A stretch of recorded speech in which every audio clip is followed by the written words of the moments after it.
অনেকের ওয়াইফাই আছে, তো আপনি চাচ্ছেন আপনার ওয়াইফাইটা কয়জন চালাচ্ছে কিভাবে চেক করবেন। আমি দেখিয়ে দিচ্ছি কিভাবে চেক করবেন। প্রথমত চলে আসবেন গুগল ক্রোমে চলে আসলাম আমি। ক্রোমে আসার পরে উপরে একটা কোড আছে, এটা সার্চ করবেন। এই যে দেখেন 192 168, তারপরে দেখেন একটা ও আছে 0.1, এটা অবশ্যই ক্লিক করবেন। এখানে আসার পরে উপরে যে একটা সাইট আছে এখানে ক্লিক করবেন। কিছুক্ষণ লোড নিবে, তারপরে একটু নিচে স্ক্রল ডাউন করবেন। এখানে লেখা আছে লগ ইন, এখানে ক্লিক করবেন। তারপরে আবার নিচে আসবেন, লগ ইন লেখা আছে, এখানে ক্লিক করবেন। তারপরে এখানে আপনার অ্যাডমিন পাসওয়ার্ড দিতে বলবে, অ্যাডমিন পাসওয়ার্ড দিয়ে দিবেন। আমি দিয়ে দিচ্ছি।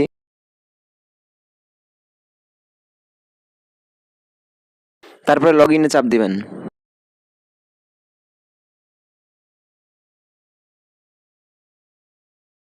তারপরে কিছুক্ষণ লোড নেওয়ার পরে উপরে একটা 3 ডট দেখতে পাচ্ছেন, এখানে ক্লিক করবেন। তারপরে লেখা আছে 3 নম্বরে ব্র্যান্ড উইথ কন্ট্রোল, এখানে ক্লিক করবেন। কিছুক্ষণ লোড নিবে। তারপরে দেখেন এখন কিন্তু আমার 7টা ডিভাইস কানেক্ট আছে। আপনি দেখতে পাবেন কয়টা ডিভাইস আপনার চলতেছে। ঠিক আছে, ভিডিওটা যদি আপনার একটু উপকারে আসে তাহলে অবশ্যই একটা লাইক, একটা সাবস্ক্রাইব করবেন। ধন্যবাদ।